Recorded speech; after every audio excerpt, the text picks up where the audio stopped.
You're not.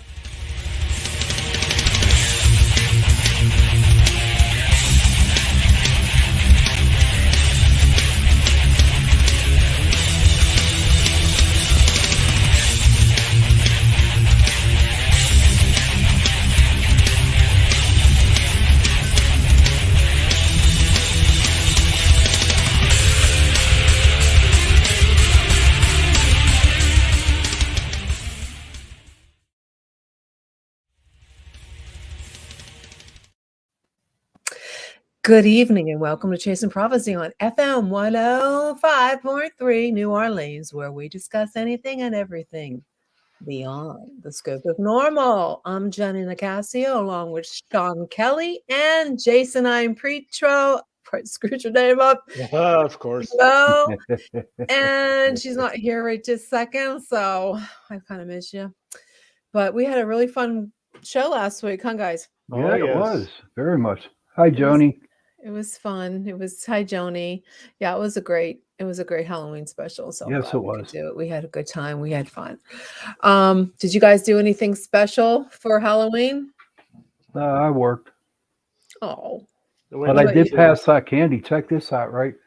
226 kids came to our house for Halloween. Holy moly! Yeah. Jeez. Yeah. There's a lot of kids in that neighborhood. We only had one. Well, you know what? Dormont's big for trick-or-treating Halloween, and people come from like the city of Pittsburgh and other places. Yeah. No. And their parents park in the parking lot down by my house, and then they take their kids out. How far is Dormont from Pittsburgh, the city of Pittsburgh? About 3 or 4 miles, if that. Oh, wow. Jason, you get trick-or-treaters? We went trick-or-treating. Oh. Did you put candy out for the trick-or-treaters that come to your neighborhood or not? Oh, we don't get any kids where we're at. We're on a main road. They'll get run over. Oh, that's terrible. But a lot of strange things happened over the weekend. I'll have to say that. The spirits were really out. Did you guys get any spirits? I mean, besides alcohol? No. Nah, none of that. No spirits at all. In fact, believe it or not, it was kind of like quiet. It wasn't as spirity as it should have been. Did you watch any? Here's Trish. There she is. Hi, Trish. There she is. Did you guys watch any spooky shows or movies? No. Trisha, how was your Halloween? Your mic's off, hon. Your mic's off. There you go. Sorry. There was a police siren going through right when I came on. So, my Halloween, it was good. It was very, very, very busy over the weekend with me. So, did you get to go to the cemetery like you wanted to do? I did not. I went to a Samhain retreat with other pagans, and we had a feast and bonfires and things like that in the woods. That sounds like fun. That was fun. I took my kids trick-or-treating. So we celebrate Halloween or Samhain for 3 days because it's our new year. So that's really cool. It's kind of so it's very, this is the last day being All Saints Day, and All Souls Day and All Saints Day, the first and the second. So do pagans celebrate the All Souls Day? I know I'm a Catholic, and I went to the cemetery today and paid tribute to my family. Yes, and it's the same concept. It's to recognize, I believe some pay tribute to specific deities and things like that. Some recognize all of the deities on those days, some just their ancestors. I think it's based on a person's beliefs. So, oh, okay.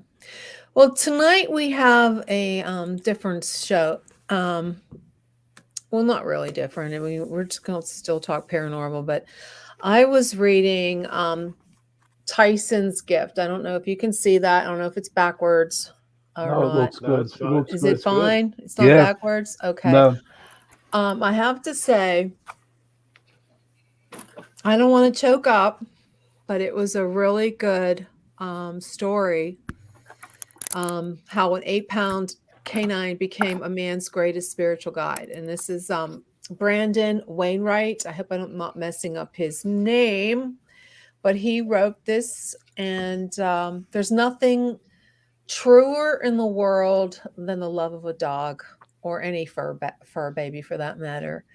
And losing one is the hardest thing you'll ever endure.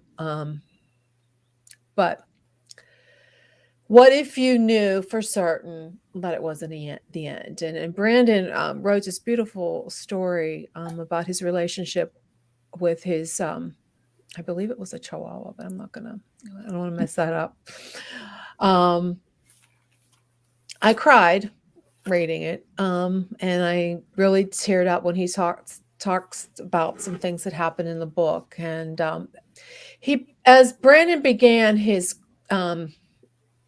spiritual journey, and his spiritual intuitive side, and what he discovered that he could actually communicate with his pet. But we're gonna talk about this, and he's going to tell us the truth about the afterlife. He embarks upon an incredible journey that shakes his perception of reality and challenges beliefs about what happens to us after we die. In presenting this story to others, Brandon shares healings to those who are in search of answers and affirms the eternal love between a person and their fur baby. And this is a gift for Tyson, his beloved dog that passed. Brandon is he's an animal lover. I don't know if you still are, Brandon, so I don't want to screw this up. He was a police officer as well as a REIKI practitioner. He resides with his wife and his daughter, 2 dogs, and a chinchilla in the San Francisco Bay Area. Welcome to Chasing Prophecy, Brandon. Hey, Brandon. Hi, Hey, how's it Welcome, going? buddy. I have to say that this is going to be a hard show for me because I've been crying nonstop basically all day about, like, it is Old Souls Day, and I was talking to my mother about the story and how it touched me, because when I was 16, I think 1982, so it would make me probably, I think 17, 17 or 16, I lost my beloved German Shepherd, Caesar. And it was my fault because I accidentally left the gate open. Ooh, And to that's a this rough one. day, when I think of him, I tear up. And the story is so beautifully written. I said I wasn't going to cry, but it was such a beautifully written story. Well, And I thank you, think Jenny. anybody who's lost a dog or a cat or anything, a pet that was there, to me, my dog was like my soulmate. And I have another German Shepherd, but it will never take Caesar's place. So instead of me crying and blubbing away, I'm going to put you on, and I want you to tell us your story and tell us how you were a police officer, and tell our viewers and listeners what brought you to this point in your life.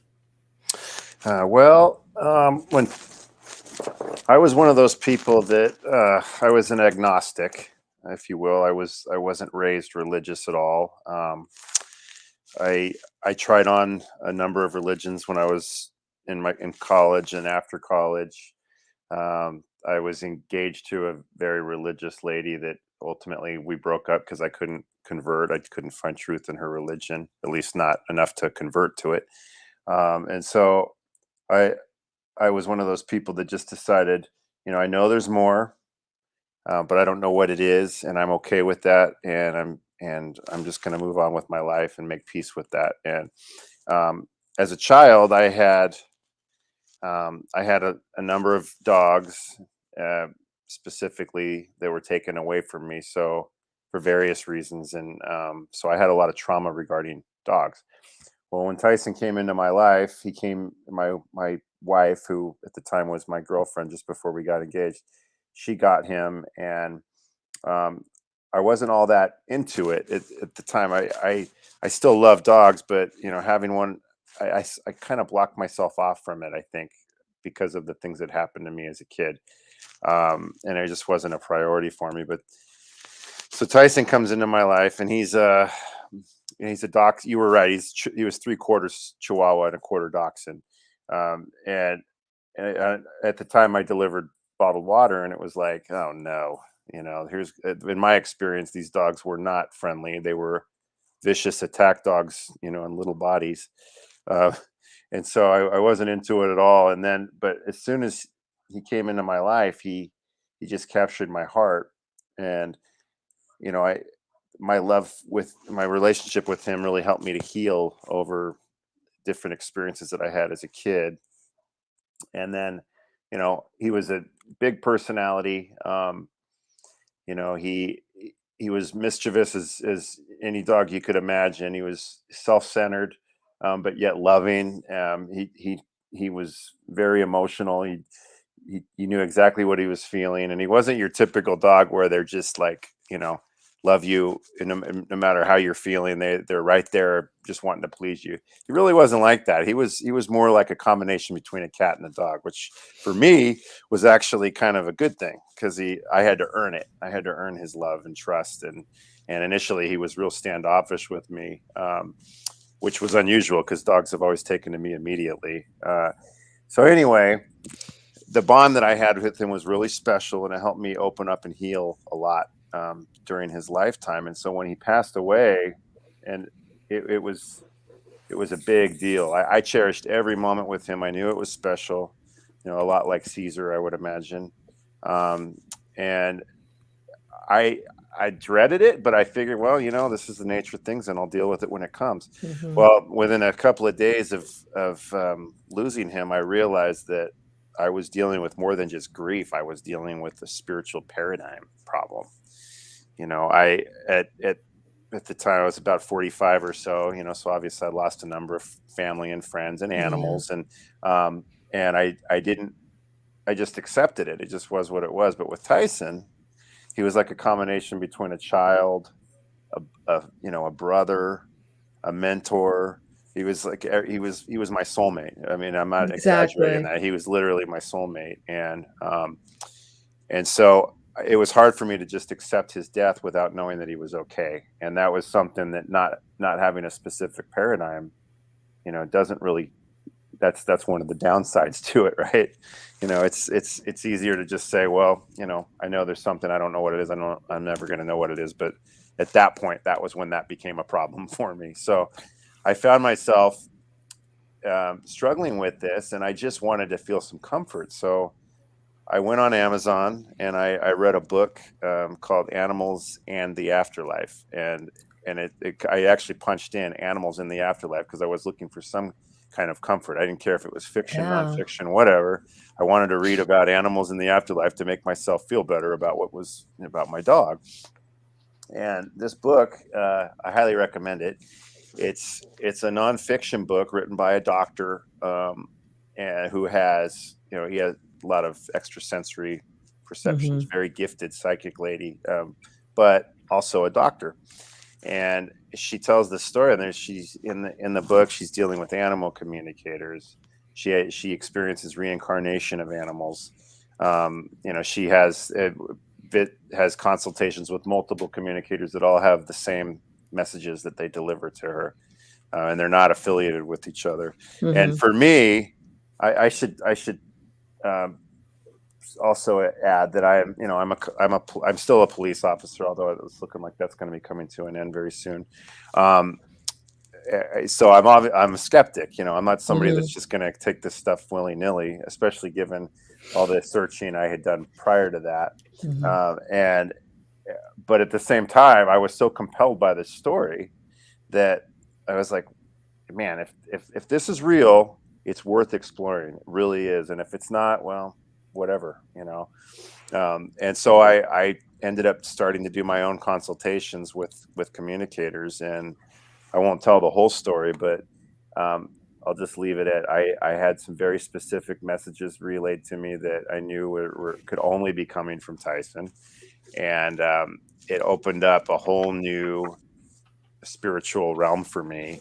And I ended up doing more consultations and having more experiences. I had the next one I did was with a medium, Lisa Silverman, who's amazing, by the way, extremely talented. And my uncle came through, my grandma came through, my aunt came through, and Tyson came through.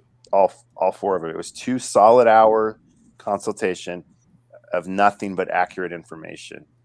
And, you know, my uncle and grandma died when I was 16 years old. I'm 48 now. So, you know, this wasn't like, you know, the information on them was readily available. There was nothing on my internet about them, nothing on, you know, on Facebook or anything like that. So at that point, I realized, wait a minute, you know, this is for real. You know, I mean, I was very open to it. And I was, in fact, I would even say I was hoping that I would find that it was real. But I was also very skeptical.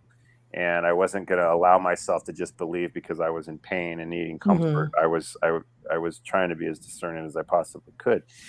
And so, but once that happened, it was like the floodgates were opened, and I was, you know, open to whatever metaphysical experiences came my way.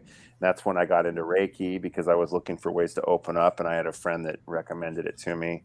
And I've just been on this path ever since. So this happened Tyson passed in April of 2018. And so I've been on this path ever since, and it's been life-changing, and it's just been an incredible experience. I mean, yeah, the answer is yes, we definitely live on. We definitely can communicate with those that have crossed over and are on the other side. And there are people out there that can facilitate this at will, you know, extremely talented communicators. And that said, we are all psychic. And that's what I've found, as I've been exploring this myself. And you know, I've not just as a healer, I've found myself to be talented as a healer, but I've also recently taken some classes where I've learned that I've got some psychic ability too. I knew they say that, but until you realize that it's true, it's to experience it. You know, I believed it, but I just didn't know if I was ever going to open up. But right now I'm slowly opening up, and it's pretty amazing. Oh yeah. When I was reading the book, I was just, you know, because I want to see, like, I want to feel my, like, Caesar, like you actually got to feel his presence after you did the reading, or did you feel his presence before that? The first 2 readings I did, I was like, nothing came through, to be honest, that was earth shattering, that was specific enough to convince me. And, you know, I that's what I was looking for. And it's not to say that the communicators weren't legit and talented in their own right. It's just that the information that they were getting wasn't convincing me. But the third one, as soon as the one that you had a 2-hour reading, and the one that was the third with the animal communicator, Sandy Casca. That was the first one that really blew my socks off. And what did she tell you that Tyson was communicating to you? Well, you know, it was just specific things about, like, for example, I said that I had to earn it with him. I mean, we're talking in the beginning of your relationship. Yeah, it took me 2 months to win him over, which is, I mean, I don't care who you are, that's a long time to have to, you know. Whereas my wife, the second they were in each other's lives, he was just a total snuggle bug with her, but not with me, boy. I had to earn it, and so that was the very first thing that was communicated, was that he had to be a tough egg to crack, because, you know, he had to help me open my heart, and I wasn't going to do that unless he made me earn it. I mean, you talk about specific and unusual, especially, you know, you figure I'm going to an animal communicator, so obviously I'm distraught over the loss of my dog, and you know, presumably you would expect this really special connection that probably happened from the start. I mean, if you're stereotyping, right? But no, it was very specific. And then it went into descriptions of my relationship with him, versus my wife's versus my daughter's, and it was all very specific, and you know, they were all different. And in the case of my wife and I, they were only subtly different. I mean, she nailed it on the head, the differences between our relationships. So it was like, there is no way. But then she also described a specific physical ailment that he had that was, you know, and that just, I knew it. I felt it the whole time. Yeah, about his leg. I mean, it was like the whole, everything that was said, it was just resonating so strong. And it was just obvious that it was for real. But even after that first initial really successful communication, I still was skeptical. I was a tough egg to crack. But the second one, the one with Lisa Silverman, who's a medium, she does animal communication too, but she's does mediumship of all kinds. That was the one that just. Can you share some with the listeners of what Tyson said, or that what he's what he communicated to you through the psychic? Well, like it was specifically, it was stuff about his physical ailments that were. I don't want to give away the whole. I know. You don't want people to read. Yeah, I want them to be curious, but it's it was too specific. It was very, very specific information about his leg, and then injuries that came as a result of his initial injury.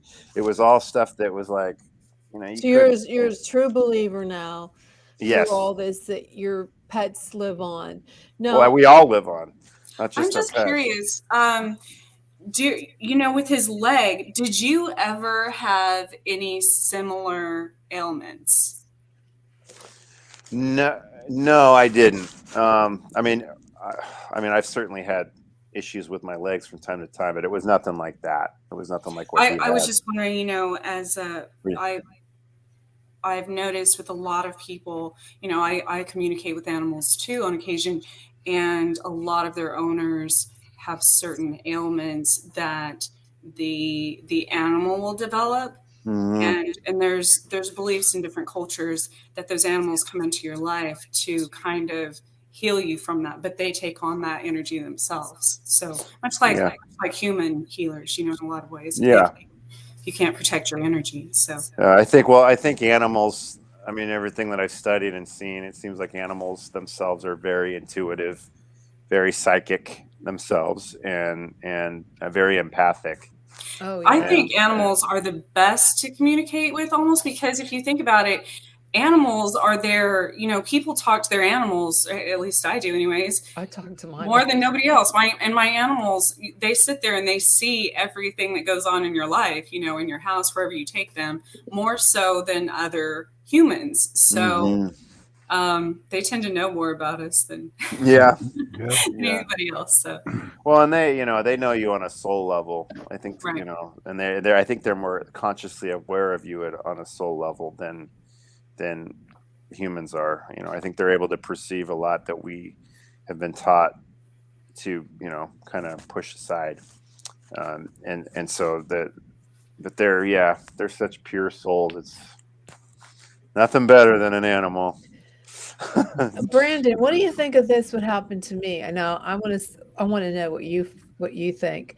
Now Caesar was he was ferocious. We had to lock him in we shut the door, the one bathroom when we had company. So his room where he would always go would be into the bathroom, and that was the yellow bathroom. And we had parties or guests came, he would go in the yellow bathroom. Well, the night that February 19th, 1982, I'll never forget it. The day that I left the gate open and he was hit by a car. I've run, it was a hit and run. That night we took him to the animal hospital and they tried to save him. And when he had died, we had that night, the next morning, he died at 2:00 in the morning. And that early morning we had kitchen remodels were putting new bathroom doors, the new doors on the bathrooms and all the through their house. And I was in the bathroom, and I'm crying, and I'm hysterical in the bathroom. and they had just put the new door on. Now, what do you think about this? That was Caesar's room where he felt this. I guess that would be like a crate. You know, the dogs feel safe. Mm. And I looked up at the door. The brand new wooden doors was. You can still see the grains of the wooden. It wasn't painted yet, and we never did get it painted after this. But in the grain of the wood, his face completely. His face, his ears, his eyes, his mouth, everything was engraved in the wood. I freaked out. I started screaming, my mom, come here, Caesar's on the bathroom door. And it was so distinct looking like him because he had his eyes were like Oriental. I know that sounds weird because he's a German Shepherd, but they reminded me of Oriental, like the slant to them. And it was exactly like that on the door. And we would, every time company would come and they knew Caesar would go in that bathroom, that was like everybody was coming to the house to see Caesar's on. He's on the bathroom door. Everybody was like a tourist attraction because if you knew Caesar and you saw him, you knew what he looked like, and then to see his face ingrained in the wood. What do you think about that? I would say that it's legit. You know, I would say that he, there is no such thing as time, right? I mean, not really. It's a construct for this plane of reality, and so I would say that was by divine,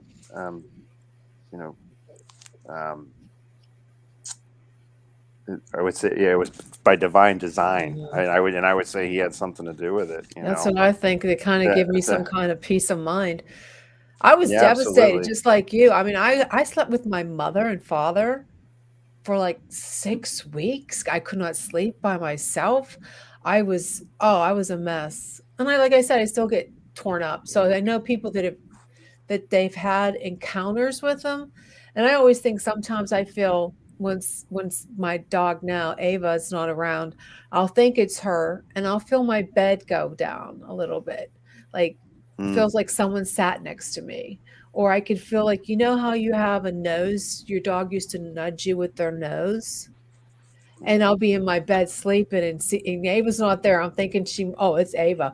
Then I'll feel somebody like on my leg nudging, like it's like their nose. You know what I mean? And I felt like, who is that? Is that you? Is that you, Caesar? No, it's not Ava. So who else is it? But it kind of gives you comfort. What do you think about the Rainbow Bridge? Do you think there's any such thing? Is it Rainbow Bridge that you're going to see all your pets? Oh, well, I don't necessarily think there's an actual. Although I don't think there's an actual rainbow bridge. But then again, we manifest, what we experience. So, it's I mean, maybe if that's what you manifest, that is what you're going to see when you pass. But I do think that your animals are there for you when you cross over. If you had a strong connection with them, I think love is timeless. I don't think it ever dies. I think we stay connected to our soulmates, and it sounds like Caesar was absolutely a soulmate of yours. And have you ever tried to communicate with him? No, I didn't know how to do it, so I don't know what I would even know where to start. But maybe Trisha could help you with that. Yeah, maybe. Have you tried to communicate with your current dog? Me? No, Jenny. Oh, Ava. Oh, Ava's so smart. Oh, Ava's one that's living. She knows when like telepathically. Oh yeah, like she knows. I don't even have to. With Ava, I don't even. If I think you want to go outside and play, it's like she's at the door. You want to go for? I've tried this. You want to go? I'll be upstairs and I'm thinking I'm going to take Ava out and go play ball, and all of a sudden she'll come up here. Like if I say, Ava, you want to come up and play ball? She'll come around. Or it's funny though, because my mom will say, Ava is at the door waiting for me, and I didn't even pull up in the car yet, from the road. So it's like she knows that I'm coming before I even get near the road. Like I know isn't that weird? Kind of how I started was communicating with my dog that's still here first, and then I was better able, because sometimes even spirit animals communicate very differently than humans. So I mean, I don't know if you've experienced that as well, but it's different. It's definitely distinctly different than humans in my experience. Yeah, if I start to think about her, like I'll be telling you guys, hey, why don't you come up and play ball with me, baby doll? And she'll come up, and then like she won't do it now, but How yeah, do you I know? think How do so. you know? Ava, come on up here, baby. I have an experience of my current dog. When I rescued her from a very abusive situation. And when we first moved back here, I started realizing the connection between sometimes our pets and reincarnation from maybe even other family members. So I had an uncle that passed away years ago. And when I adopted Ella, my current dog, it was a few months later, this dog park I took her to had a picture that looked exactly like her, but it had my uncle's name on it. I'm like, well, that's ironic, but I don't really believe in coincidences. So, and that kept coming up. And then I was at work one day and the person next to me had a photo of a dog that looked just like her on their locker. And then I turned around and the nameplate behind me was also my uncle's name. Oh, wow. So Wow. I'm like, That's crazy. Sometimes there's things like that kind of directly connect even other ancestors and things like that. Lisa Silverman, who was the medium that channeled my uncle and my grandma and my aunt Ann Tyson, she had a dog that she firmly believes was her dad. Oh, wow. So And there's, it's in definitely different cultures, there's different ascension levels, and obviously animals are one of those, depending on where you're at in I guess your process. What was that movie that the dog that kept on coming back was reincarnated? The Dog's Purpose. Oh yeah, that was Yeah. so wild. I would love that to happen, but your dog to come back to you. Well, And definitely don't underestimate it, because it definitely happens. I know that now. I know that from experience. So I've heard of that too. Yeah. Yeah. Hey, Jenny, Hmm. did you ever see Ava just looking like she was playing with another dog? Do you think Caesar's around she's playing with? No, but sometimes I actually thought, well, maybe she was Caesar because they have the same personality when it comes to being ferocious to other people. But no, no, I don't think she Okay. might, I don't know. I never noticed her, but I know it's not Caesar because she's scared of her own shadow though. And Okay. Caesar wasn't afraid of anybody. He wasn't afraid of anybody. See, I had Caesar when our dog had puppies, and he was one of them. But what about in other aspects of him, though, or of her? Does she feel like the same soul to you in other ways? I feel Ava's my soulmate. I mean, too, because she can, like I said, she reads my mind. She's constantly with me. She's such a protector. She's just a sweetheart.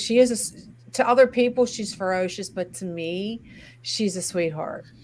But I don't know. I don't know if she has any. I think I might have known her. Maybe I had so many pets when I was a kid. I had so many cats and so many dogs. We took in all the strays, like all the cats that come near me are like they were found outside. So I'm like it used to be called the cat whisperer. Now my son is. Because I had they were everywhere. There was my one cat was she was behind the shed. I found her when she was only like this little.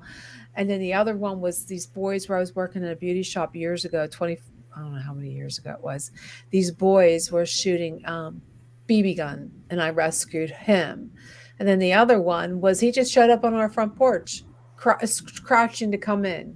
So it's like they just Dr. Doolittle-lette. Huh. I guess. I don't know, they just come around. They always and then there was a dog too. We called him Tramp.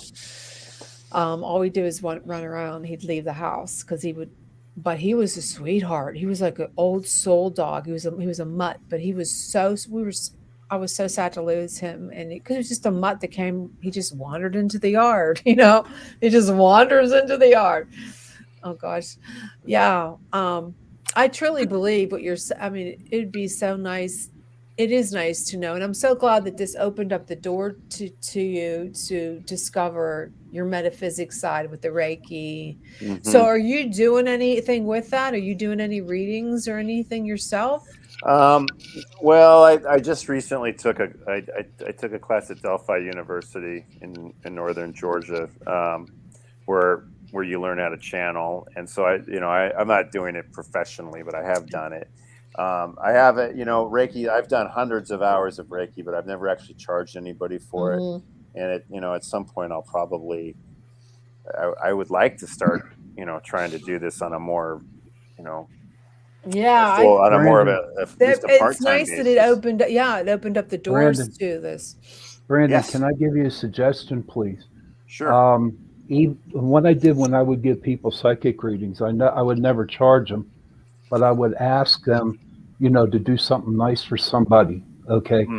What you need to do is to keep the energy flowing, Yeah. because if you do something for somebody, it's going to stop, and the energy just stops. So if you just ask them, hey, like make a person smile today, Yeah. and then you got the energy flowing. Yeah. Jason, you're energy awful exchange quiet, of some too. kind. Oh, just listening. Did you Judy, ever have Judy, I forgot that's the name of what's his name? Caesar Milan, the animal whisperer. Oh yeah. That's your dog. Maybe that's what, since all these animals just come to you, maybe that's what you're You're supposed the to maybe that's a animal call. whisperer. You got a picture of Ava, Jenny, that you want to show everybody? Ava? Yeah. Yeah, let's I'm see. sure I do. I do. Pull it up. I have to find one on Facebook.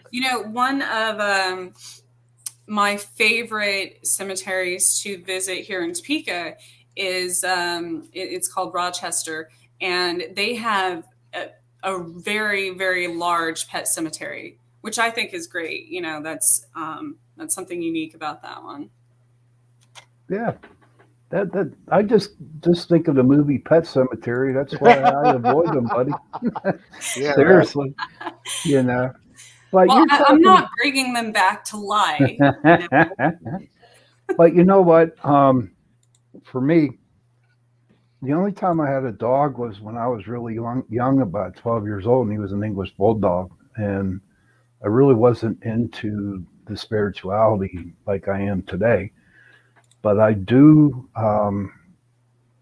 remember when I was divorced, I lived over in Pleasant Hills, and we were really close to South Park. And my son at the time, he was about 8 years old.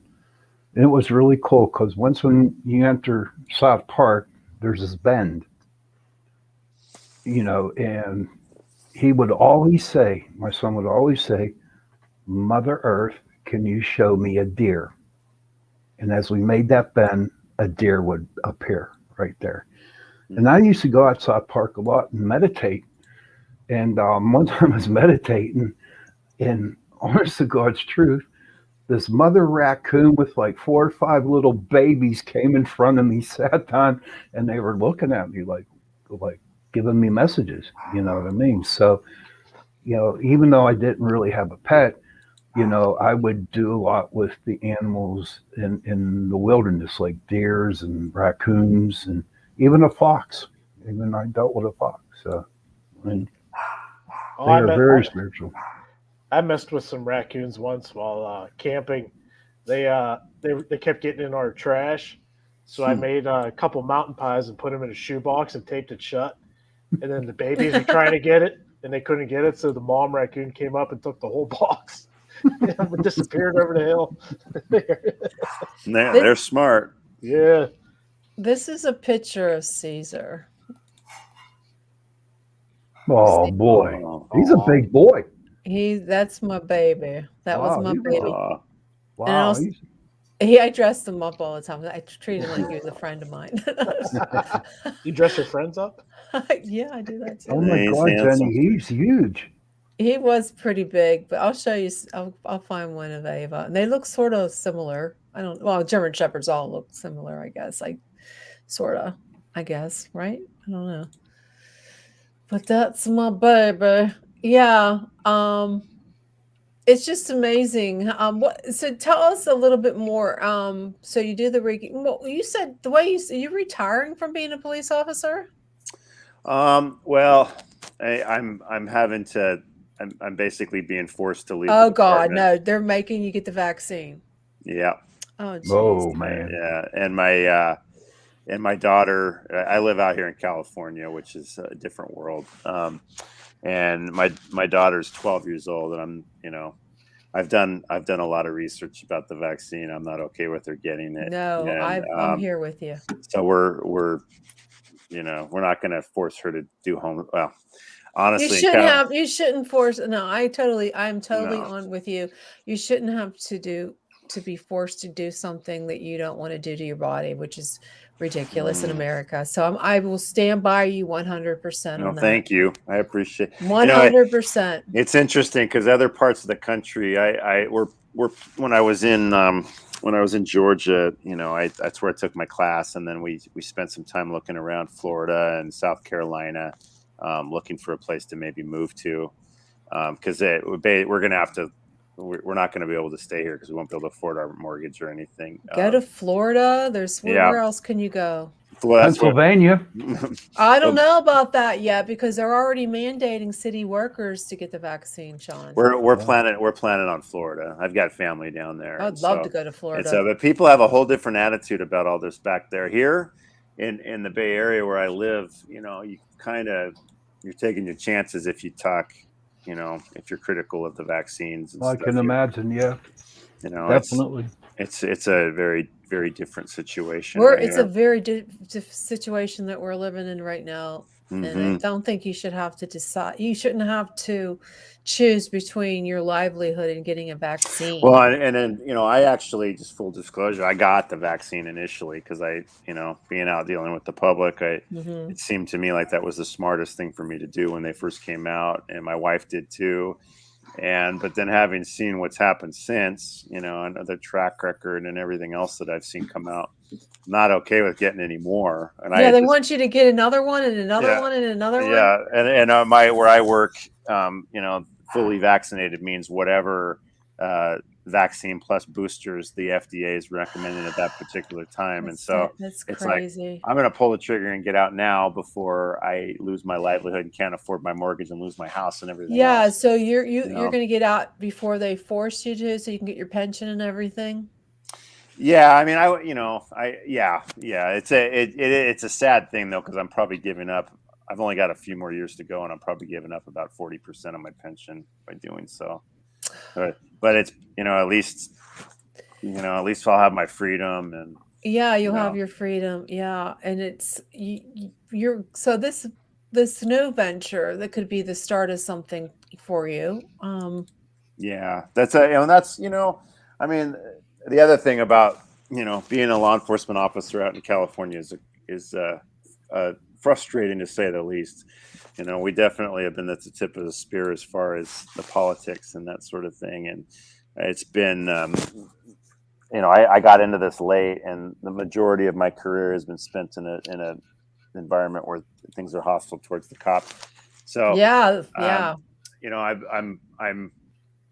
tired of that, but I was actually still very motivated until the last couple of years. But yeah, I'm kind of looking forward to doing something that to help spread this definitely the spiritual information and help other people to grow and to help other people find peace. And that's the whole thing with the book. The main reason I wrote it, I mean, aside from wanting to tell our story and to memorialize Tyson's life, I wanted to help other people to understand that. Oh, there he is.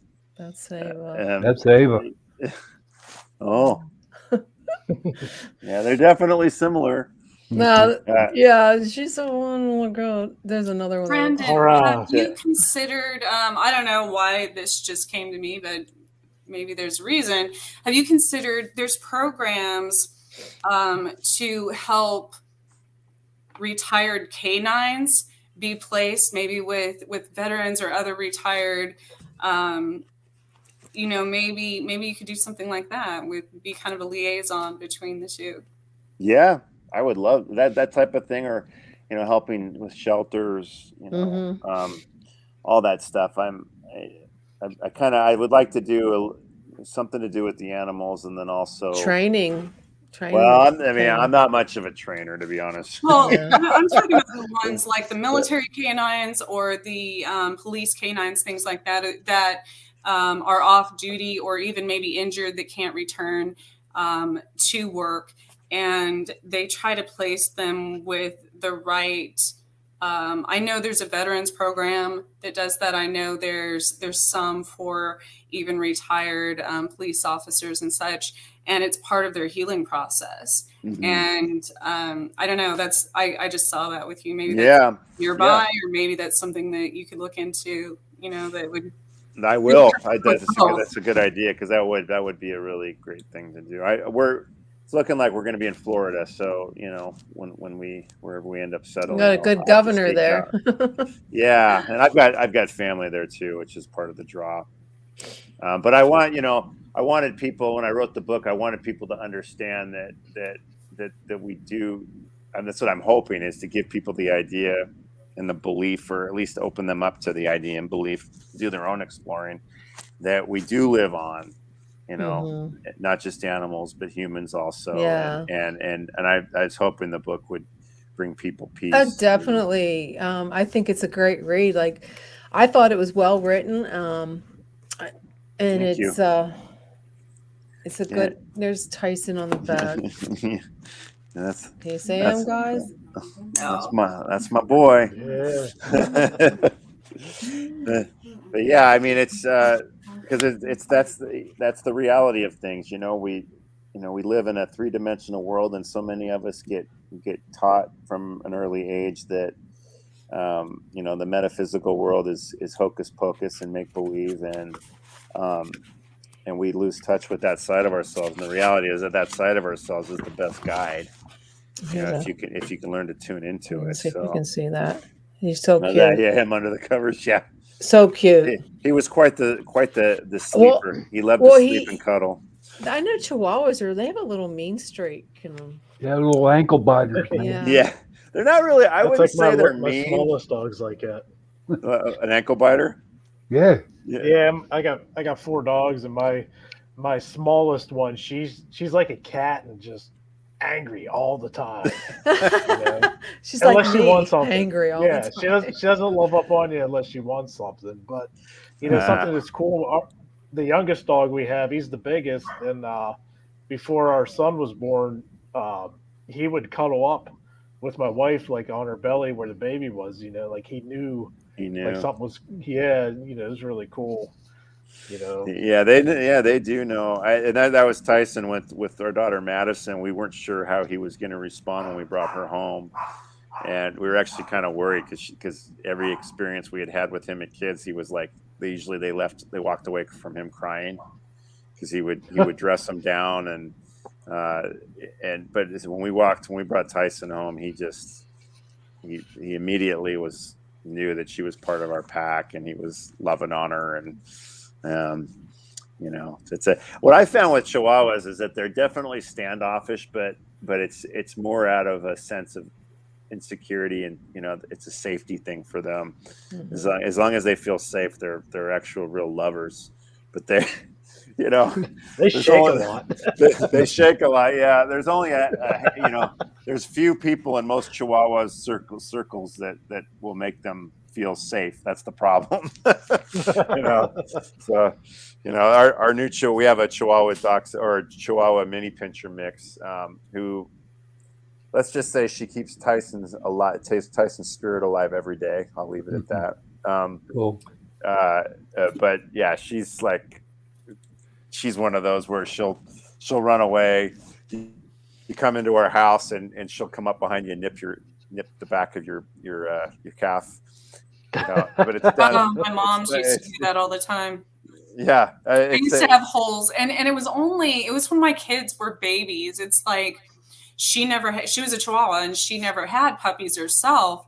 And so I think it was like, she just took to the babies right away, you know, like they were hers. And every time I would pick my kids up from my mom's house and try to leave, I have holes in the back of my jeans at the ankle from where she would try to bite me. Yeah, I'll tell you what, they're so rich in soul. They're such lovers when you're actually in their inner circle. They're more like, you know, they're not like a lab or a golden retriever, one of those that just love everybody. Our other dog's a golden doodle, and she is just the sweetest dog you'll ever. I mean, just nothing. I heard but those love. are really sweet. She's just unbelievably sweet. But you know, but they love on everybody. With the Chihuahua, you got to earn it. But that richness of love is you know, it's worth the earning for sure. It's worth the work you put into them. I find. You know, it's crazy is like how dogs have like such different personalities. Like we have 4 poodles, and you know, they're all black, and you know, we even got them from the same breeder. You know, and it's one, she's just angry like a cat. The other one just wants to be pet all day. The other one just wants you to play with them, and then the other one's like, "Leave me alone. I'm just going to go hang out here." You know. So they're souls. They've got a soul in them, just like us, and you know, they're definitely. Yeah. Wait, which one's that? That's Ava. That's Ava too. She's a pretty girl. She is a pretty girl. Yeah. They do look alike. I mean, and that's the thing. Like we have, you know, Pepper is our new Chihuahua. She's exactly like Tyson. Very. Do you think it might be Tyson? Well, Maybe reincarnated. Yeah. That's possible. I don't want to give away the punchline, but yeah, it is. It is. So when I was little, and I would see, you know, there were cartoons that have when what was it? Was it like The Simpsons or something?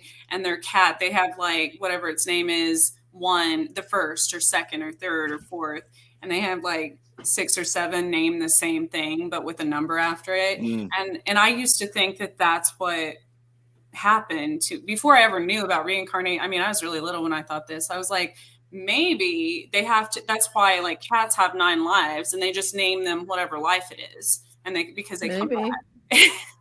Because that's how it was in cartoons. So yeah, they definitely, you know, they come back, and if they have a mission, you know, there's a good reason for them to come back. And you know, I believe that Pepper's here to, you know, to help me to continue on with this journey, and to, you know, there'll be a second book, and you know, involving Pepper. I don't know how it works, or if this happens to other people as far as being empathic or mediums or whatever, but I have a problem. It's really difficult, especially while I'm driving and stuff. If I see an animal, if I see roadkill, basically, I picture that energy replays, you know, in my mind, just like it would a person that was murdered or something terrible happened to them in an accident or whatever. When I pass that spot, I relive like what the animal was feeling, what happened, and how it happened, and all that. So it's no different than with people, you know. And but it is really hard. So yeah, that must be really hard. I feel I have a problem with roadkill too. I feel real sad when I see them. But I don't experience that though. No, I will anytime there's, but it's the same, you know, if it was a human spirit, I would, if there was an accident in certain places that was really bad, and I see that happen all over again, you know, as I pass it. So, Brandon, like, where can someone get your book?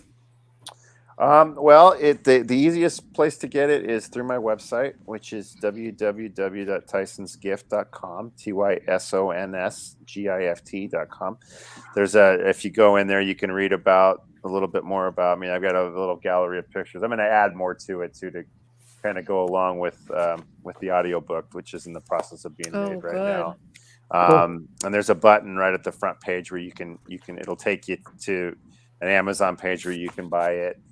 You can also get it on barnesandnoble.com, and there's a bunch of other little stores that are carrying it as well. But the easiest way to get it definitely is through TysonsGift.com or Barnes and Noble, I would say. Is there any final thoughts for our listeners?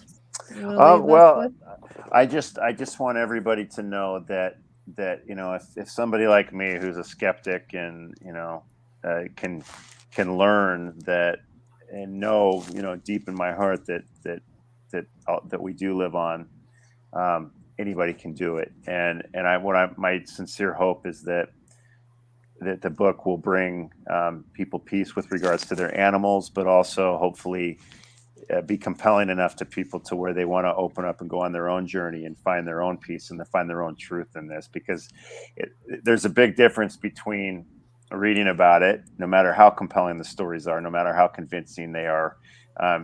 There's a big difference between that and actually experiencing it for yourself. It's something that's available to all of us if we're willing to open up and seek it out. And I hope that the book will inspire people to do that. So thank you for having me on. Well, definitely. Thank you, Brandon. Appreciate it. Thank you for sharing your story. It's beautiful. And guys, I'm giving him 5 stars. So it's a great read, especially if you lost 6. What are you talking about?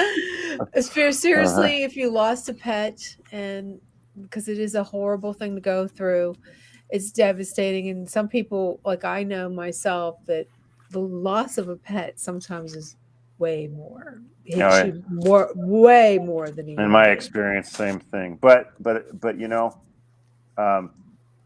what I just said definitely will kind of leans in the same direction. Believe me, your animals are, if you've lost an animal, they are at peace, and they're most likely still with you all the time.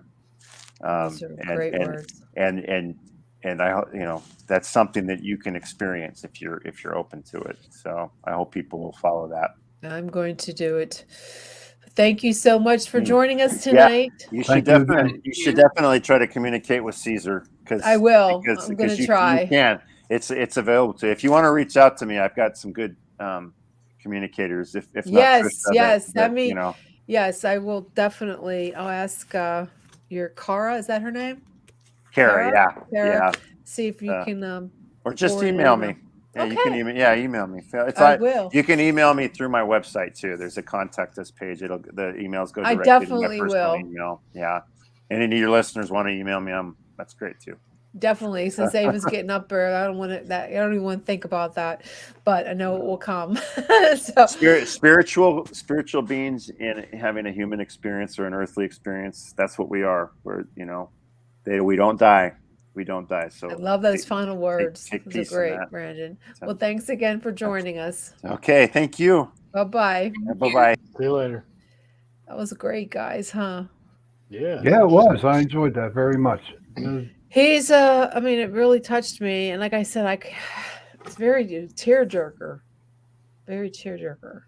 Yeah, it's like my oldest dog, he's having problems starting to walk around and everything, and it's scary. It's sad that you have to think about it. I know my brother, Ava's sister, she has a disease. I just found out that it's like ALS for dogs. You ever hear of it? I can't remember the name of it, but he goes, "You should have her tested." I said, "No, I'm not having her tested." And then I saw her leg, a little drag this evening. I go, "Oh no!" So I don't want to even go there, because they gave Coda 6 months to 2 years. And I think if something happens to Abe, I'll have to go into a special rehab somewhere because I just thinking about it chokes me. I can't. So I'm surprised there aren't. I mean, I know they're out there, but I'm surprised that there aren't more animal healers, that do like animal Reiki. And that's what they told her. He can go to the rehab, but he doesn't know where for the dog.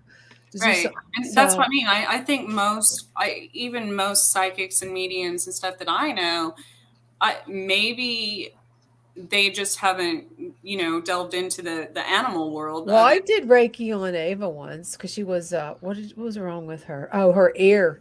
She got a hematoma in her ear, but it didn't help her ear. He left her ear like crooked, like, it used to be up in the air and now it's like this because the hematome was so big it damaged. There's all this scar tissue, and she got it from shaking her head because she had I guess she had an earache or something. She shook her head too much.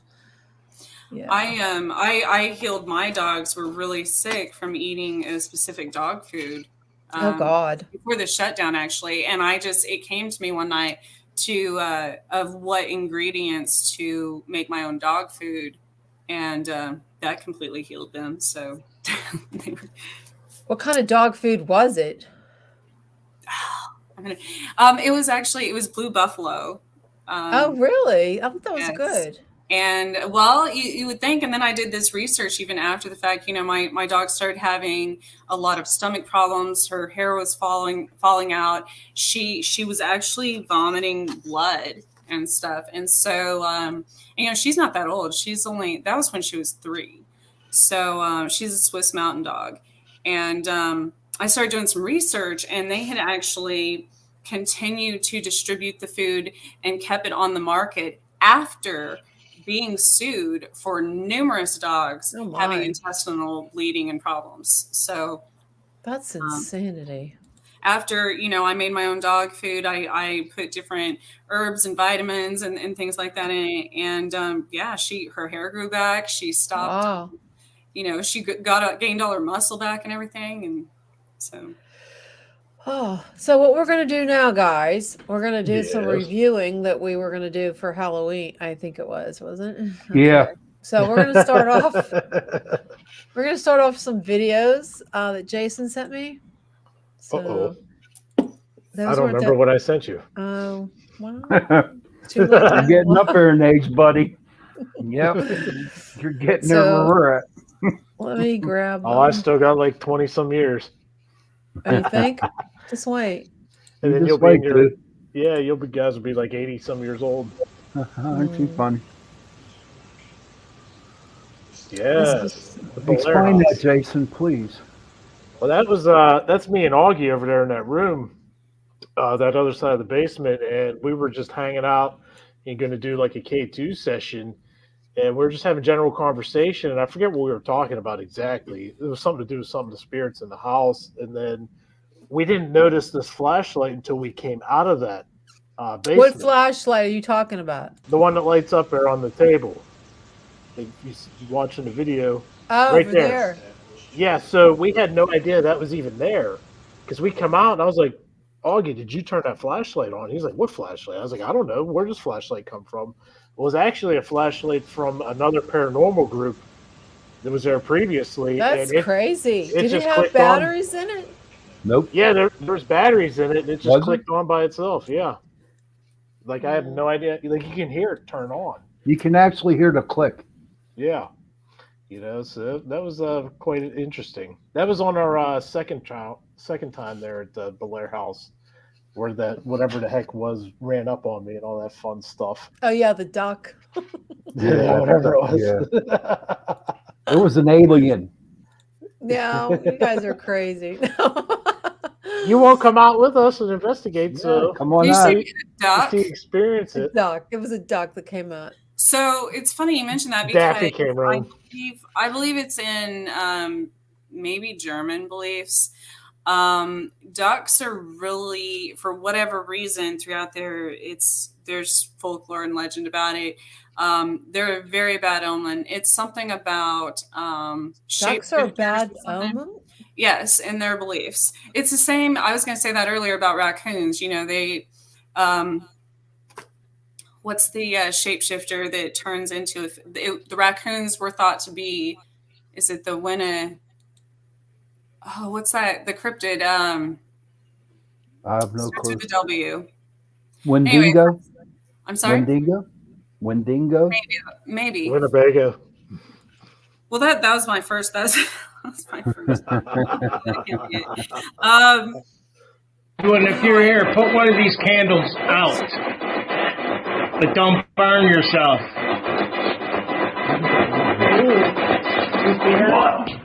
Oh my gosh. That sucker went out by itself. You got that? Oh, what's that? Okay. Good, Sean. we were sitting around the table, and it was like a hurricane candle, and when that was lit, and Russell said, can you blow this candle out, but don't burn yourself? And as you can see, no one blew on it, but the flame actually went out. Let's play it again. That was a Edwin. Edwin, if you're here, put one of these candles out. But don't burn yourself.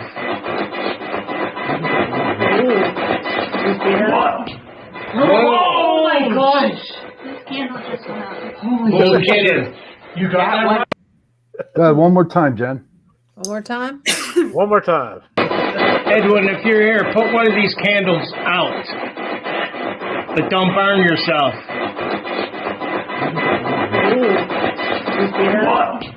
Oh my gosh! This candle just went out. Daniel was so kidding. excited. You got one? Daniel was so excited. Yeah. And it went out by itself. Yeah, that was cool. That was Let me really see. cool. You have a couple. It looks like recordings. I'm gonna see if I can. Try to debunk it. Good luck. I'm gonna see if I can. Right. Actually, I might not be able to. I might not be able to download it. Can you hear that? No. No. You can't hear it. I can't play it Oh, because it's not a downloadable. It's just I don't think I. Oh, that's that EVP you sent her, Jason. yeah. So I think I said a few. Yeah, but I don't think I can download them so you guys can hear it. I don't think so. Let me see. It might be able to. Oh, Let that'd me be see. cool. That'd be cool if it does work because I sent the no voice I'm gonna EVP. put share audio. Let me see if I can do this. To find my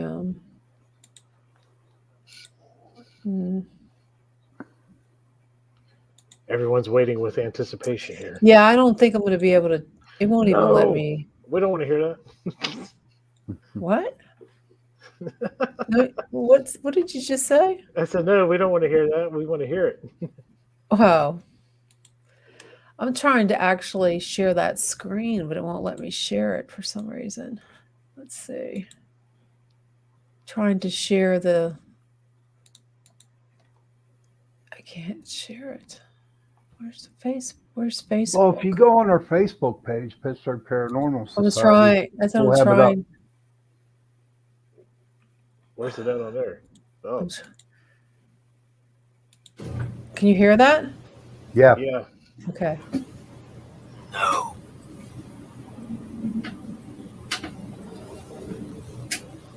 Explain that, Jason.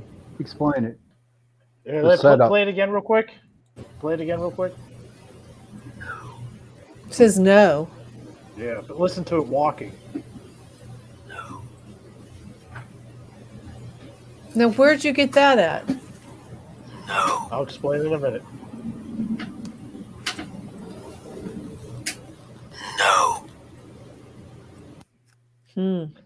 Okay, so the story behind that. So back this was about the time right before I ended up joining the Pittsburgh Paranormal Society. That was actually from when we were having poltergeist activity in the house, and everything was real active. So I actually set my recorder up to run all day while my wife and I were both at work, and nobody was home. And come home and then trying to review like 8 hours of audio is a daunting task in itself. But that came through towards the end of the recordings, and I timed it around like 2 or 2:30 in the afternoon. And I can't explain it. There was nobody in the house, but you hear, That's scary. yeah, you hear clearly walking on the floor closer and closer to the recorder. And you know that it's clear as day. So Yeah. yeah, Does that voice, is it similar to someone else? no, that's the whole thing. Do but you can recognize tell. it like a deceased relatives? No. No, definitely not.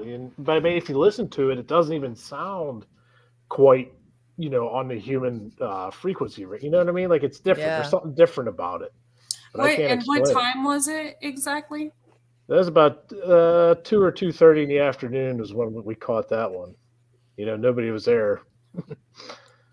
But That's spooky. yeah, tell me about it, because when I was listening to the reviewing all the audio, and then I heard that, all my hair stood up. Yeah, that would scare me. That no. Do you You know, that- remember what you were doing that day, like around that time? That was at work. Yeah, I was at work. She was at work. Everybody, we So what was that you captured it on? Zoom H1 digital recorder, which I use on all of our investigations for EVPs. It's actually like one of the best recorders, especially for being only around $100. You can't go wrong with it, But that was yeah. scary. Yeah, tell me, like I said before, being an investigator, and so that was, an eye opener. Okay, you have a couple more. Let's hear the next one.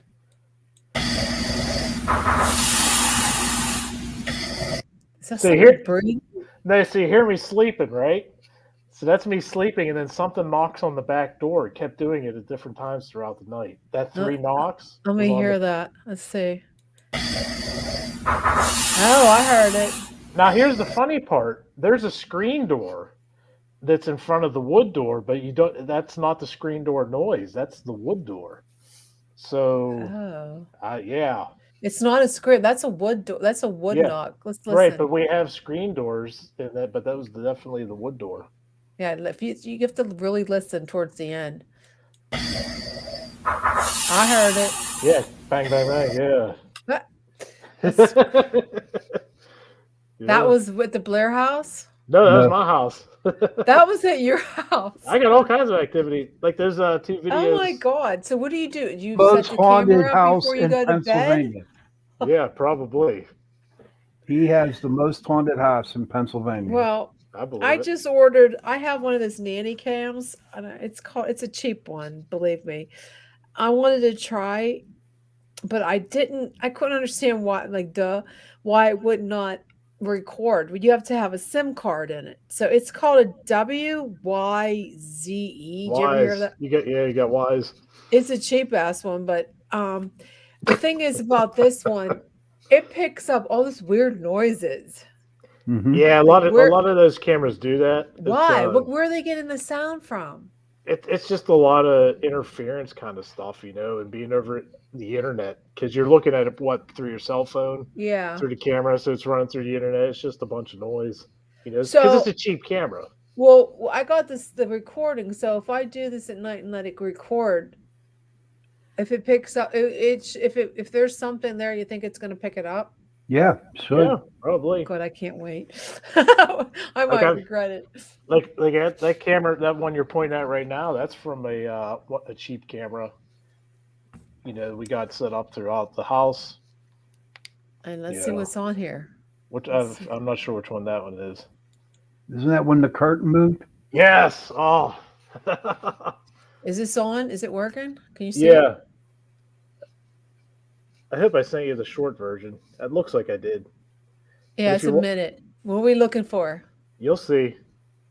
Look at that curtain moving. Yeah. Oh. And I'll explain this one too. But you could see it come up before that too, before it moved. Oh, yeah. Watch, it gets even better. Watch this. Oh my. Oh wow. Look at that. Look at that. Do you see the shadow moving underneath there? Is that a shadow person? So let me explain this video to you. Okay, so that's a library. There are no vents in there. The windows are closed. We've had several people that was like, "Hey, I seen the curtains move in your upstairs window, and I pulled in your driveway, this and that." And I was like, whatever, And then once we got cameras, we set one up on it to watch it. So my wife and I are actually outside with our 4 dogs, or I think we had 3 at the time. We might have had 4. I can't remember. Letting them out, and she's like, "The curtain just moved upstairs." I said, "No, it didn't." And then we went in the house. I was like, "You know what? Let me check the camera." So we checked the camera, and that's what happened while we were outside. Yeah. Go back. Can you go to 21:08? I'm gonna start it over. 20. Because the time is mirrored from the date. Oops, what the heck? What are we doing here? Wait. Okay, wait. So how do I replay this? Is there a replay on here? Wait. Okay.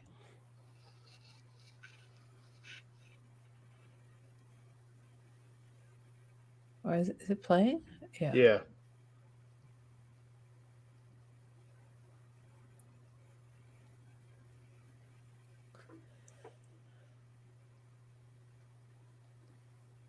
So right there, you can see it Yeah, I see it. I see it.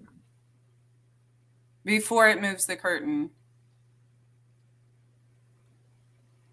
Did you see that little shadow person Yeah. thing? Yeah. Yep. What the hell is it? I don't know. It got to be paranormal. Ghost. Yeah. I believe we have a, child spirit in the house, and I actually think we have a spirit of somebody's past animal in there too, like a dog, like a little dog. Yeah. And the original owner of the house, we believe she was there too. I just got something is stuck in your house. One of them. Oh, it's all good stuff now. We got rid of the nasty. No, but Sean, I mean, you remember that? they're not that they're bad. They're stuck there. They feel stuck there. That's all I heard. That's the long one, I think. This is the one with the light going off, I think. It's 57 seconds. Yeah, if you look at the light on the left, they have turn dials, and it just went out by itself. And when we went up there to check it, the dial was turned off. So there's no other way to explain that other than, Paranormal. something was up there doing that. Yeah, definitely, for sure. Which light on the right? On the left, you see how it's lit up? It's over the same window that the curtain moved. I think this was like the next day or something. Or it might have been later that day. I can't remember. So if you go to 12/8, the date.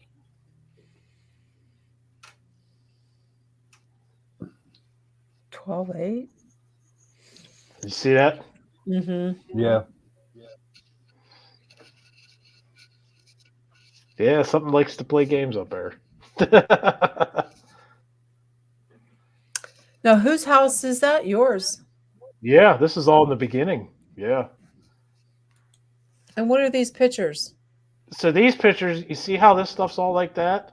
Mm-hmm. So we had an object, or we had a photo with the person that was causing havoc, poltergeist havoc in the house. And it was in the room that this stuff is in, which is also the room that we had a rabbit in who started thumping his foot erratically, going crazy. And all this stuff was not like this when we would leave. It was all set up nice, just storage. We come home and it looked like somebody ransacked the room. This isn't even scratching like a the real surface. rabbit? Yeah. I mean, a live one? I guess. Yeah. That was real. It was huge. I thought you meant maybe a spirit rabbit sorry. No, we had a real rabbit, and when stuff started acting up, we didn't know why he kept thumping his foot like nonstop. And, we literally come home from work and this room was just flipped upside down unbelievably. And, we documented everything. And, this was back in. Is it baby diapers? Are those diapers? Yeah, that's for one of the dogs. Yeah, so, but like I said, this isn't even scratching the surface. I just wanted to share a couple of the photos we have and documented. What else you got? Where'd it go? Shit, I lost it. There. Where'd it go? Why is it doing that? What the heck? Where did it go? I had it all set up. Oh boy! It's a ghost. If you click on the name and then the shared videos and pictures, they should pop up. I guess. I don't know. Jenny, you look so confused. I don't know what happened to the messenger. They just don't want us to see it. I guess. I've got to go all the way back. It was all set up.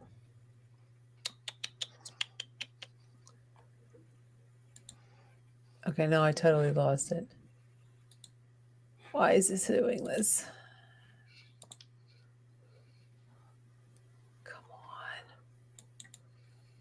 I'll have to go all the way up to the beginning because that was last week.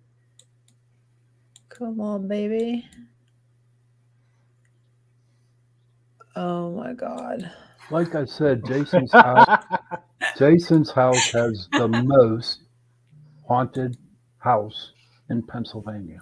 Do you think that you bring some of those home from some of your investigations? No, I can. Uh, no. Wait, I had one did from next door. The abandoned house of the I mean, I woods know up there. I brought stuff home from things on occasion. I'm obviously not purposely, but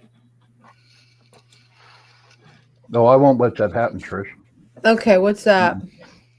So I come home the one day from work, and I come upstairs, and then if you look at the top of that picture, you see stuff laying on the floor. Well, actually, it was like a trail. Like something took all this stuff and made like a trail lead to the our room, and smashed a picture. Was at the end of the trail right there on the floor. And this Like was it this has happened in your house. You come home and see Yeah. that. Yeah, that was in my house. It was all within like a week. All this stuff went crazy. You know, but this is all before. You know, this is what got me into wanting to be an investigator, is dealing with this kind of stuff. You know, figuring it out, and had to have Sean come over with his crew. And I was like, "What's going on? This is freaky." That is scary. Let me pick You know, up like another. just imagine you come home, from work, and you see just like a perfectly laid trail of items to a picture of certain people smashed on the floor. Like if that doesn't make the hair stand on the back of your neck, I don't know what was there. So it was two specific people. What I assume there was a message in that. Did you figure out why they were leading to pictures of those specific people? Yeah, because it pinpointed and helped us figure out who it was that was causing the Right. havoc, and then we found a photograph that this person was in, so we got rid of it. We had to. That's a whole nother story. That's Oh a my good. God. That's Oh my God, that's crazy. that's a crazy story. Yeah, it is. Is that the same way we saw that one? Yeah. Yep.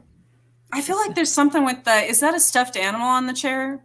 I was thinking the same thing. Yeah. That gives I me the keep going creeps. back to that. I'm like, what is wrong with that stuff? There's something with that stuffed animal. It's just hanging out. There's You the have guy. to, yeah, that's the one that we caught out. Well, Valerie caught it out in Grove Cemetery in New Brighton. Can you bring it in some? It was 99 degrees. It was really, really hot. Val sat down, snapped a picture with her phone, and that's what she caught. Yeah, I can't bring this. Were you able to go near the headstone that he was standing by? Yes, and he looked down. It was his wife and two girls, I think. As far as I can get it. Okay. But there's a man, like I said, it was 99 degrees and really humid out, and he's wearing heavy coat. That's Jason's there. The shadow man. Yeah. I'm backstage. What What is that? Yeah, I can hear Can you. you hear me? Yeah. That's my first shadow man I caught at Grove Cemetery. Actually, the same cemetery that that previous picture was at. So we were there, and I was using a nice Nikon camera, and I was reviewing my photos, and caught this guy. Like you could see it. It's kind of hard to see on the screen through the show here, but in the actual picture, it's a shadow man. There's no other explanation for it. So It's shadow. Yeah, it is. Now, according to some enthusiasts who are into the aliens, they claim that's an alien. Really? Yeah, I've talked to many of them. But it's a shadow person in a cemetery. It's a ghost. Hold control. Yeah. What does he say? Hold control and what? and scroll. And scroll. Wow. Hold what? He says I can make it go. There's no way I can make that bigger. Do you have a PC or a Mac? It's a PC, but what is he talking about? Hold. I mean, hold control down and scroll. I think that's what he's That's talking his- about. There. Wait. I can't do it. It's making me dizzy. Now look what I did. Oh my How am I God. going to fix that? I don't see anything. It looks the I same over know. here. What the heck did I do? Oh my goodness. Great. Then scroll with the middle mouse. Stupid fool. Why did you tell me to do that?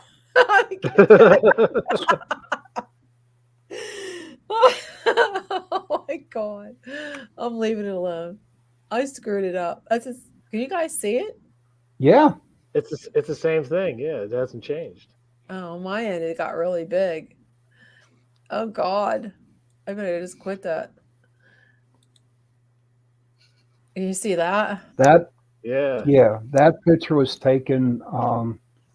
There's a cemetery down in Avella called Shades of Death Oh my. Cemetery. And when I got out of the car, I took a picture right away, and that's what I picked up. Oh, Shades That's of pretty Death. cool. I like it. Yeah. Look at it. You can see like a whole figure. That's like a big mist. Yeah, That's it crazy. was creepy. It was creepy. It almost looks like it's walking on all fours, but Oh yeah. That's crazy. Yeah, it is. Mm-hmm. Yeah, we got a And bunch this more. one here, this is when we actually started back in 2006. We were up at Snyder Cemetery up near Moraine State Park. And again, I took a picture of them too. And if you look at that mist that's going, it's like they were telepathically talking to each other. That's in a little cemetery called Snyder Cemetery.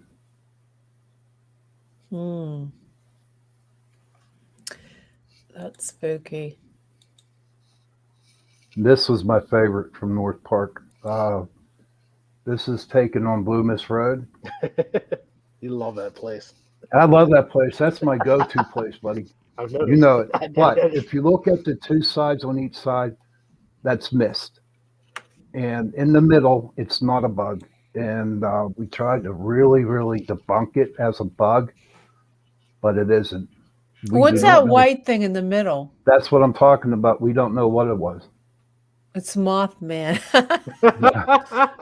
If it was a bug, you can actually see its wings flapping. so right before I saw this, I kept getting sprites, and I'm like, sprites. I was thinking of the drink. No, Sprite, as in the elemental fairy Sprite. Right. Oh. And Okay. sprites, so there's one thing about sprites. They can be very, they can make like flowers bloom and all kinds of things, but they can also be dangerous if threatened. So sometimes they do, there's stories about them doing things to people too. Yeah, that's my favorite picture because it looks like a cross, really. And that picture, ladies and gentlemen who are watching and listening, that is a scratch mark from a spirit. That's down in Prospect, spooky. because she deliberately went into the barn down in Prospect and was calling out the ghost. So Do you think? I thought ghosts don't do that. It's more demonic. Oh Isn't no, there it was a line? ghost. It's not demonic. It was a ghost. It was a ghost. And she egged it on and she called it out. And he's not a friendly spirit. And that's what he did to her back.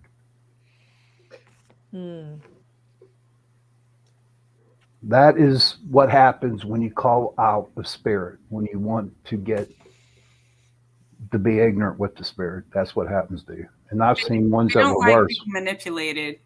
No. What the heck is the metaverse? The what?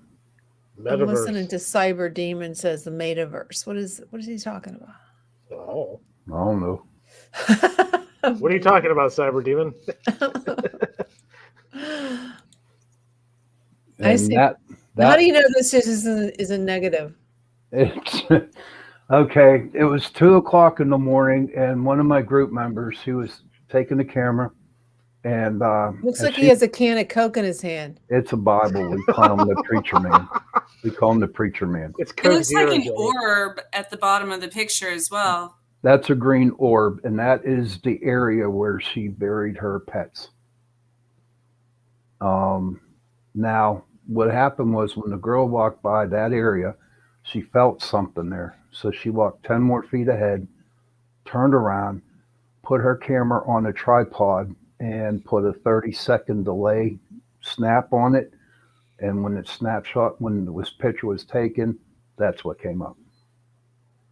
And we call him the preacher man. So the people who don't have the video, you're at what area? This right here. Yeah, for This is someone who doesn't have video, they're just listening on the radio. Okay, that is down in Elizabeth, PA, right along the Mon River, and it's she calls it the back 40. Her property's really big. The place is called Molnar's Marina, and that's where we caught that. And picture. we're looking at it looks like it's in the evening. It was about 2 a.m. 2 a.m, and there's this, like, there was nothing there when you were there. No, It was when you took the picture, you can see this now. It's a figure. It looks like of a man that's a heavier set man, mm-hmm. and he looks like he's wearing a hat, like a round hat, like a sort of like an Amish kind of hat. Could be, but if you look at his hand too, it looks like he's holding a book. That's how he became the preacher man. Okay, so it looks like a preacher. He's wearing a long coat. Okay, I can see it. It's pretty awesome. And he's standing sideways, like. Yeah, it's like a profile picture. Profile picture. Okay, that's pretty neat. And then we have these swings. Now, what's the significance of these swings? And there's an orb above the one. So this was at Lake Shawnee when we were down there, and this swings right there, I think are from I forget what year they're from. It's really old, but there was a little girl that actually got killed on those swings, and I believe it's the one that the orb is above that she actually was killed on. From my understanding, from what we were told when we went on the tour before, we were unleashed to do our investigation, and we didn't really have any activity that whole night, except like this orb was probably one of the bigger things that happened.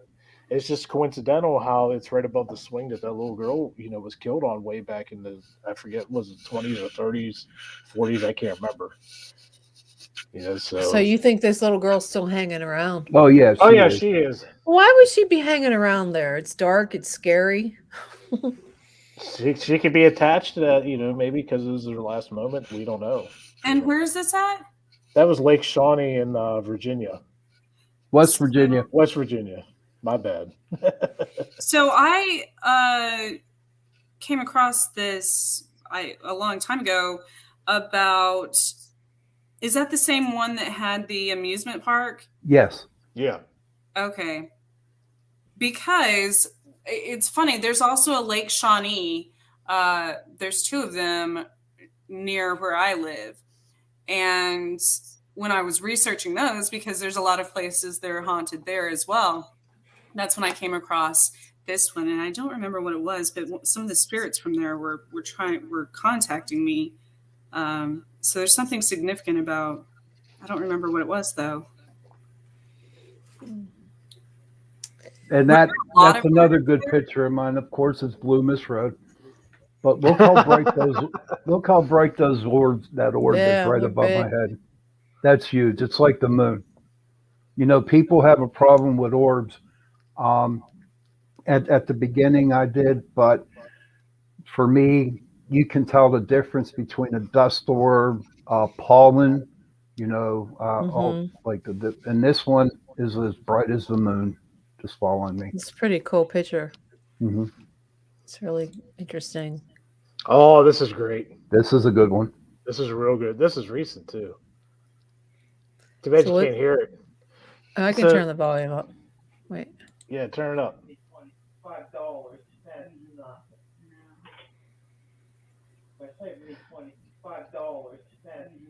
So we'll be looking at the door opening.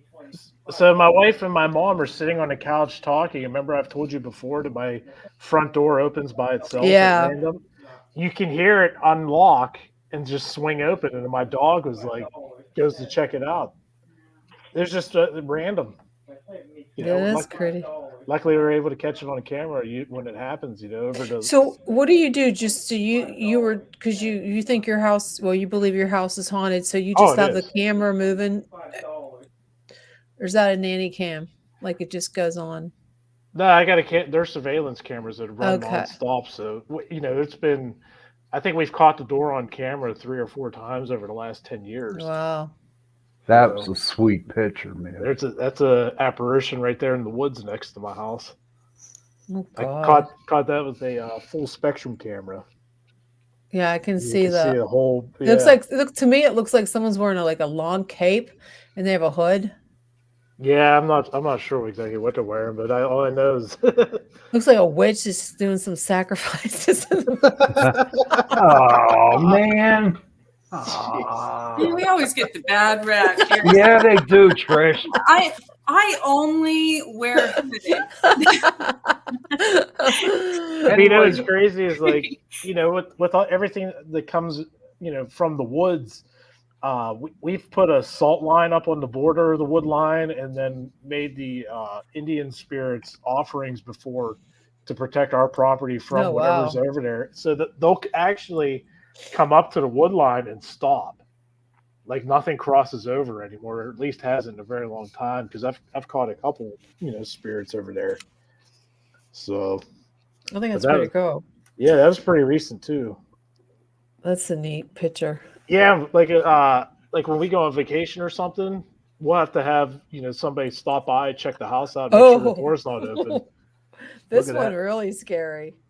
Yeah, that was in the woods too. I had surveillance cameras running all tree night. fairy. Nah. Could be a skinwalker that's not in. It could be a type of skinwalker. What do you think, Trish?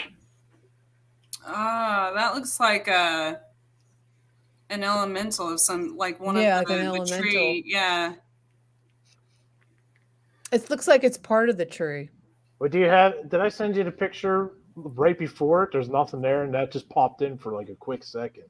What do you mean? I don't think he did. I don't think he did, bro. Go back. Good. I don't know if I sent her that or not. No. No, you didn't. Yeah. I'll have to now, send where was this picture taken? The woods next to my house. That was actually on camera video, and I stopped the video when I saw something there, because there was nothing. It popped in and then disappeared just as fast as it, you know, came in the camera. I heard what about a troll? Also, like that's what it looks like. Wood troll. It looks like a female of whatever it is. That's why I thought it looked like a fairy.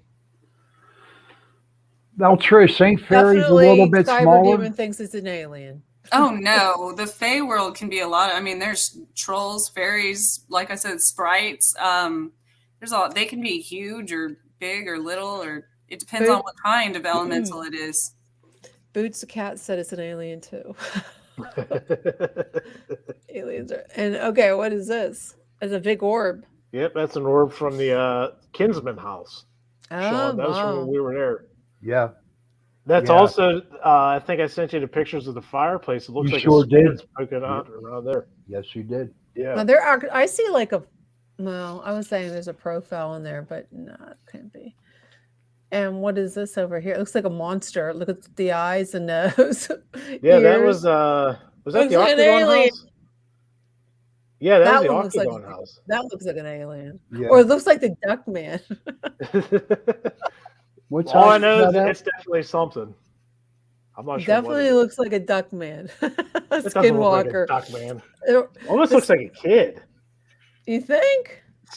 To me, it's like something. I don't know. It's small. You know, but that was I think the only things we caught that weekend there. That's like a goblin. Yeah, that's what I said. It looks like a little monster. See the little, yeah, the nose, leprechaun and the face there. Yeah, it looks like the eyes. To Mhm. me, I see two eyes, pointy ears, and a weird big head. Oh, see, I see a face below that, even by the whatever that table is. There's like one right there, and then there's yeah, there is. Look at the two eyes. There's Yeah, the I eyes, didn't nose, see that till and I it here's almost the looks like ears. two there. Yeah, it looks and then like one two above. little. They look. Yeah. Yeah, one here and one there. They look like little trolls. Well, those look like goblins. There's a difference between goblins and Definitely, trolls. Trish, you're right. They look like goblins. There is a big and there. So the tree one was probably like a nymph, and then the next one was a troll, and this is a goblin. There's a distinct difference. They do. They a troll, a goblin, and a nymph walk into a bar. But this one to me, they're has all very the pointed ears. I can see the pointy ears. You're very different. It's gonna haunt you in your dreams, Jenny. Jeez, that's all I need.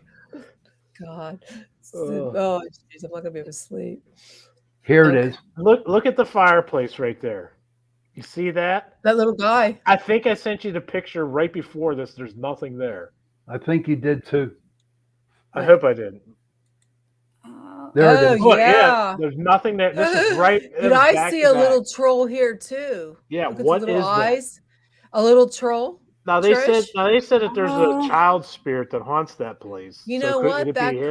That could be a child because look how little he is and his little arms. Mm-hmm. And it looks like they're having. To me, it looks like a little girl and it has little ribbons in its hair.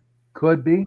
I mean, but go to the next picture. So that one I got that she's bound to the house. I don't know. That's all I heard on that one. I don't know what that means, but. Oh, can you pick it up? Can you pick up on it? That was the Kinsman house as well.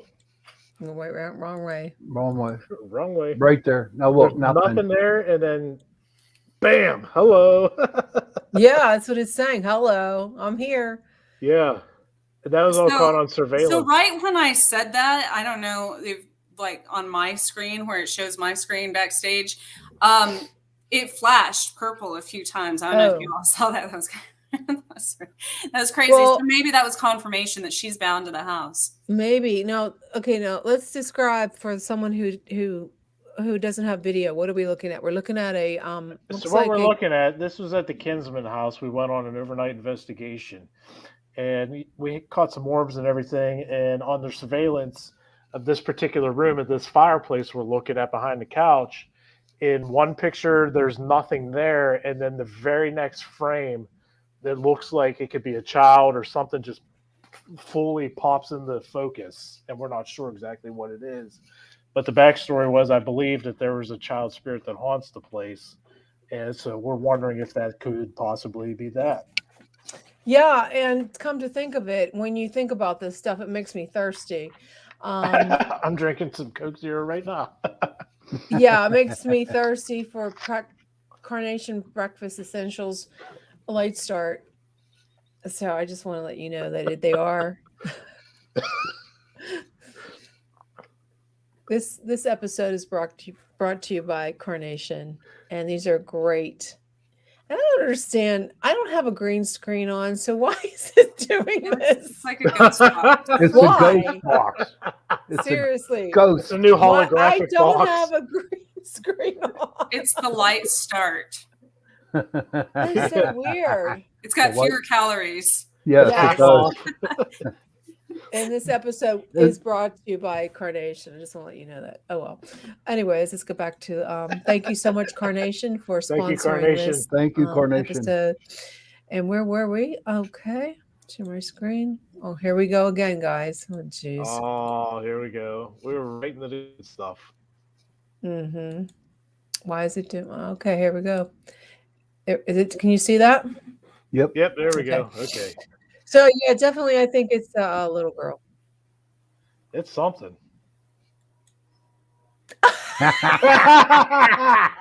Last week's Halloween episode. Well, we did it. We did the whole. We did the last.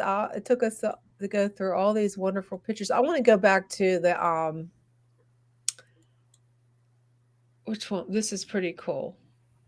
The EB. I want to go back to the sound, but I have to do it this way, guys, because I'm afraid I will lose you.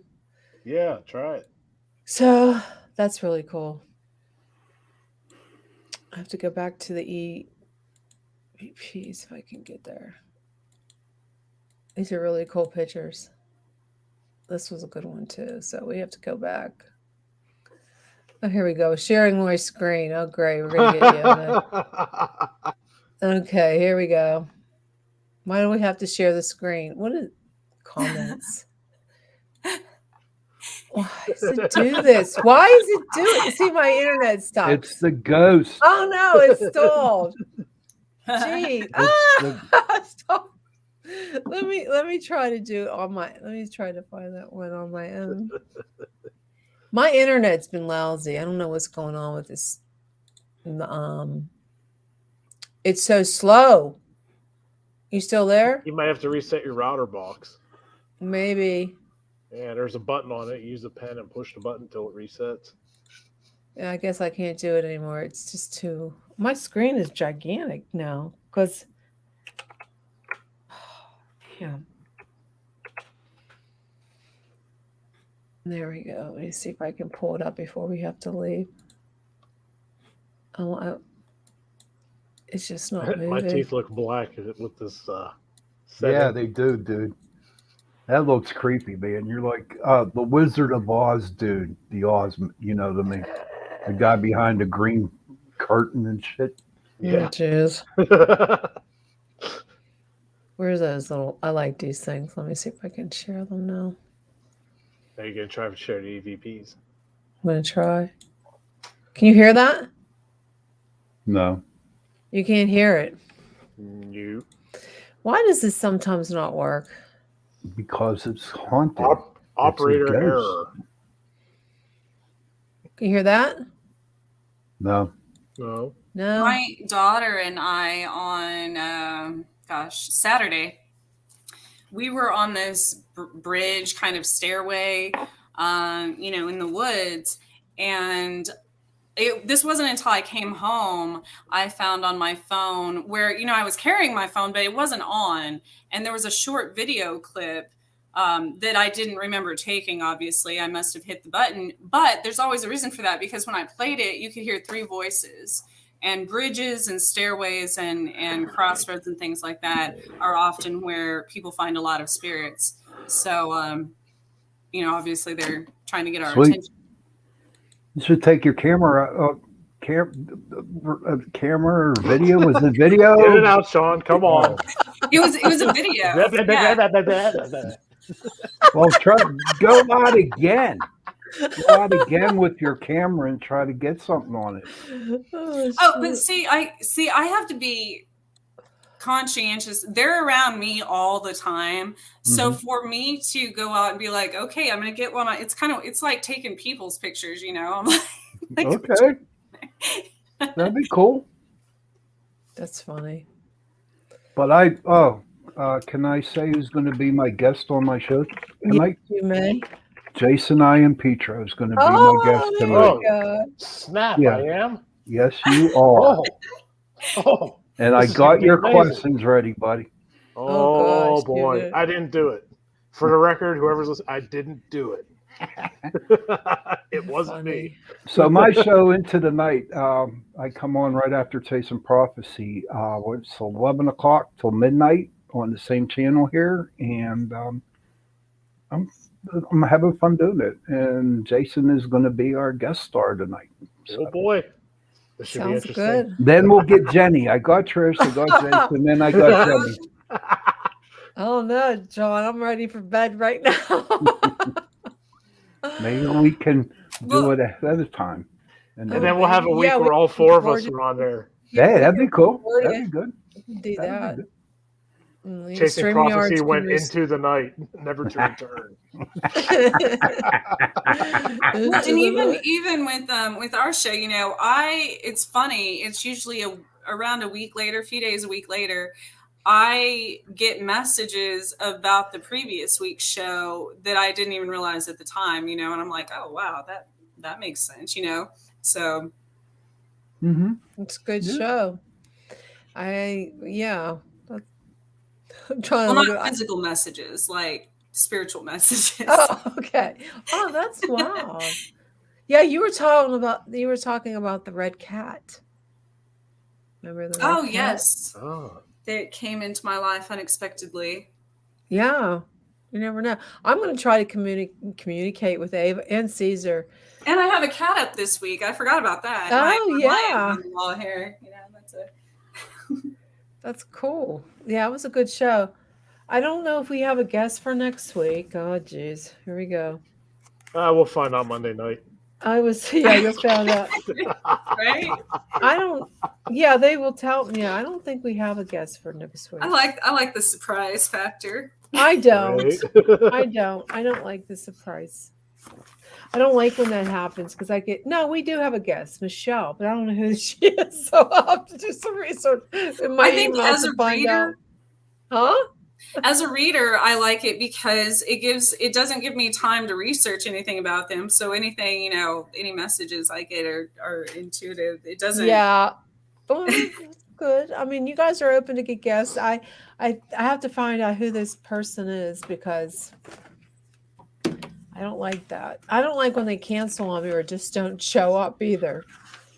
We had a lot of cancellations recently. So why is that, I wonder? I don't know, because it's later, and a lot of them I had to reschedule, and some of them don't want to do the later. We can always record too if we get. Yeah, that's true too. We can always record, but it's time for Sean's show in a little bit, so we're going to sign off. Thank you so much for joining us tonight. Thanks for tuning in to Torture Tuesday. Yeah, It wasn't that torturous. It wasn't. No, not at all. It was a good torture. I mean, if you have any more evidence, we're always can do the second hour with your evidence. So you guys got to get busy and go on some investigations and get actual evidence. Well, come with us. Oh, yeah. Come with us. Come with us, Jenny. Come with us, and then it's been over a year. We've been asking you to come with us. You have to. I haven't seen you guys in a year. Oh wow. Yeah, we'll film the investigation and put that on the second hour if you come on. Yeah, that would be funny. Yeah. I have a lot of outtakes. Have to get one of those movie things. I forget what they're called. Yeah. Well, hopefully we'll have some evidence when I get my SIM card, and I'll take some video. But we're going to go ahead and sign off. All right. Good night, everyone. Good night.